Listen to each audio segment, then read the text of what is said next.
adeega EVC Plus iminka waxaan isticmaalayaa muddo 3 sano ah inta aan soo degay Soomaaliya runtii waxaan dareemay in aan joogo meel aad iyo aad u horumarsan waayo wadankan ka imi waxaan kala qabsaday inaanan lacag cash aanan aragba oo meel kastoon aadaba aan ku bixin karo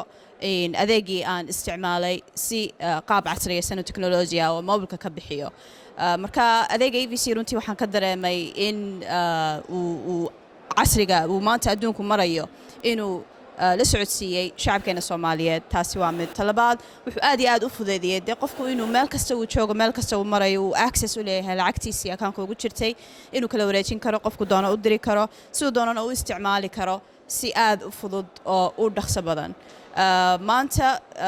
runtii Soomaaliya waxa ay dheer tahay wadamo aad iyo aad u badan in qofka miyiga jooga qofka magaalada jooga si isku si ay u isticmaali karaan lacagtooda waxaan jeclaan lahaa insha Allah taala future-ka inaan arko annagoo EVC ku isticmaalayna shilinkeena Soomaaliga ah xageena maanta ka isticmaalno lacagta dollarka ee shisheeye waa maasantiin